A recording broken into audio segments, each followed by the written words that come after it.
Hello everyone, it is a few days later than my other videos. I did not film for day 5, day 6, today's day 7. Just been so busy. So I am a couple days behind, but I'm probably just gonna read it all in one day. But what I have been doing is doing my readings. This is my book from January, my faith book.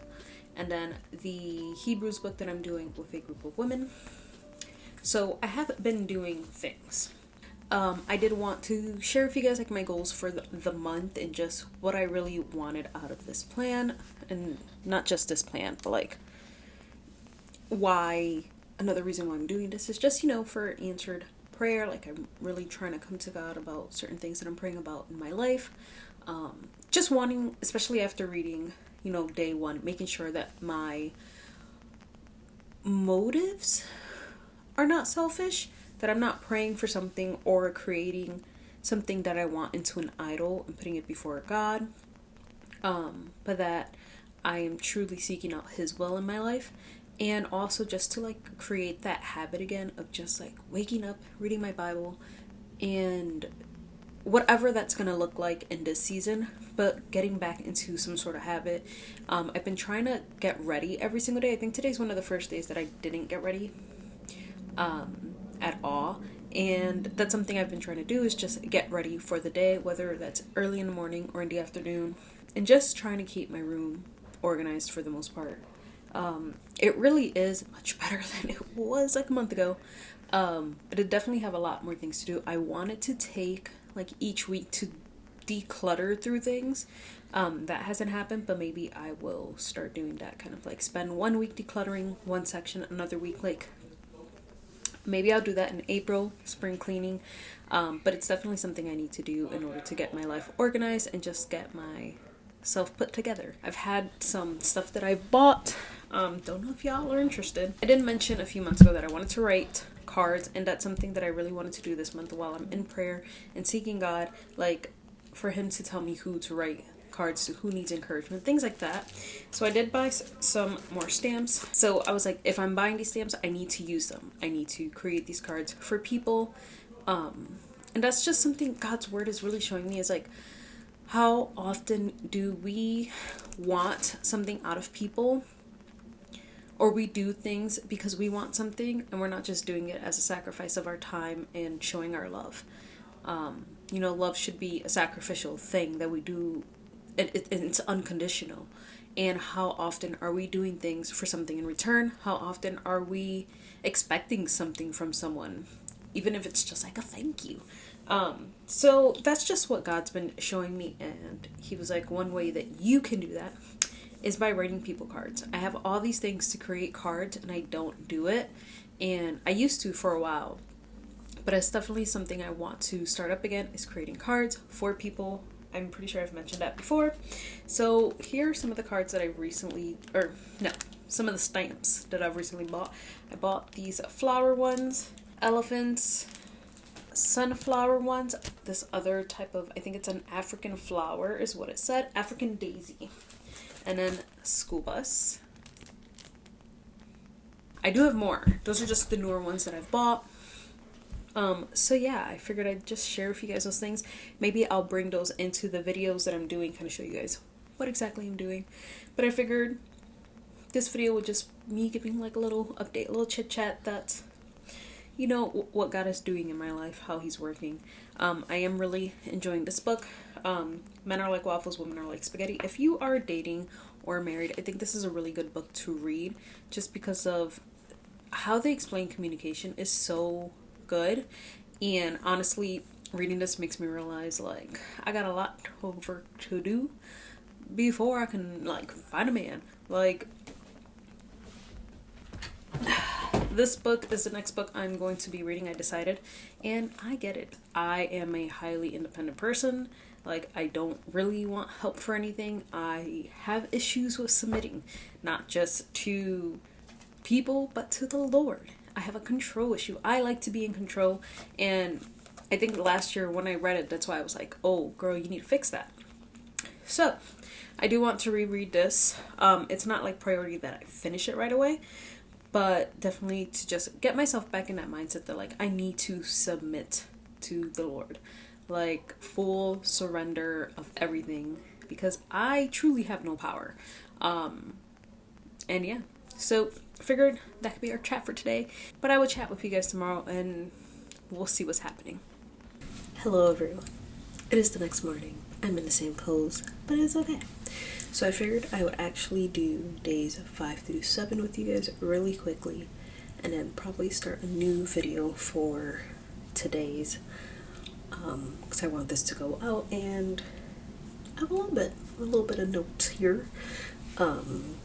Days 5 through 7 were all of chapter 3, divided into 3 days, and I think that was good, because there was quite a bit. And I do have my Life Application Study Bible, because we will be reading from that too.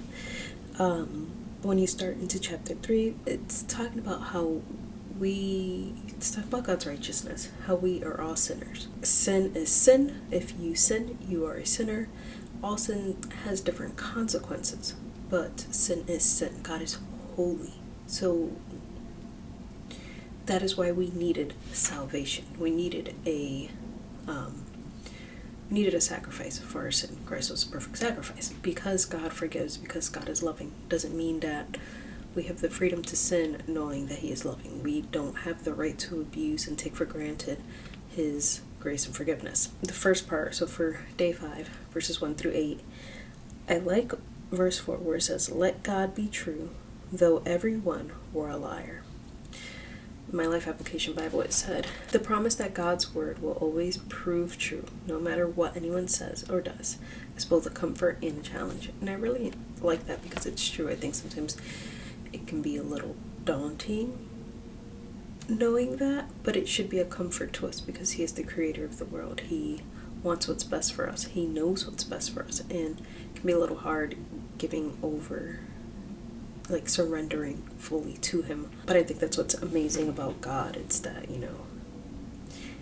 He is truth no matter what. Verses 5 through 8, this is where it's talking about not taking God's forgiveness and grace for granted. Some may think they don't have to worry about sin because 1, it's God's job to forgive. 2, God is so loving He won't judge us. And 3, sin isn't so bad. It teaches valuable lessons, basically like learning from experience. 4, we need to stay in touch with culture around us. Some of us that are more stubborn end up learning from the experience of sin and from the consequences of sin. And I think sometimes God allows us to go through that to show us that He is good. I think other people are quicker to understand God's goodness and understand why they don't need to sin, why they don't need to experience sin and experience this world in order to trust God. And I think sometimes I envy those type of people, because I can definitely be one of those people that like learn from my mistakes, and I wish I could just learn from others' mistakes. But it says here, "It is far too easy to take God's grace for granted, but God cannot overlook sin.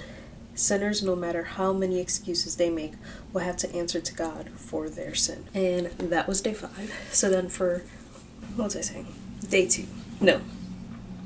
6.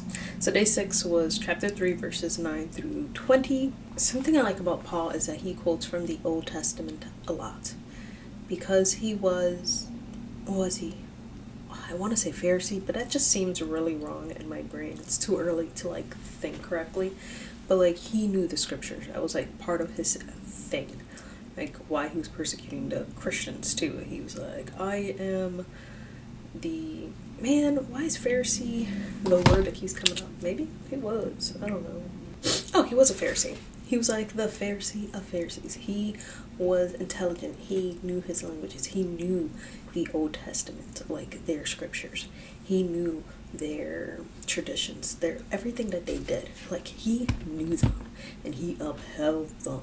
And he was like, anyone who does not, they're going down. You see a lot in his writings he is quoting directly from the Old Testament, connecting them back together. And what I like is how through verse 10 through 12, he says, none is righteous, no, not one. No one understands. No one seeks God. No one does good. Not even one. And this is quoting directly from scripture. He's quoting from Psalms 14, 1 through 3. And it reminded me of 1 John 4:19, where it says, we love him because he first loved us. Like, we are not good enough on our own to love God, to do good for God, to save ourselves. Like, God loved us first, and that is what enables us to even have the option of salvation, to be welcomed into his kingdom, to be loved as a child. So that is something that I got from that. Also, what my Life Application Bible says for verses 10 through 18. Paul uses these Old Testament references to show that humanity in general, in its present sinful condition, is unacceptable before God. Have you ever thought to yourself, well, I'm not too bad. I'm a pretty good person. Look at these verses and see if any of them apply to you. In thought, word, and deed, you, like everyone else in the world, stand guilty before God. We must remember who we are in his sight, alienated sinners. Don't deny that you are a sinner. Instead, allow your desperate need to point you towards Christ. Day 7. We're still in chapter 3, and we're at the last chunk, verses 21 to 31. And I'm going to read verses 23 to 25, and it says, for all have sinned and fall short of the glory of God and are justified by his grace as a gift through the redemption that is Christ Jesus, whom God put forward as a propitiation for our sins to be received by faith.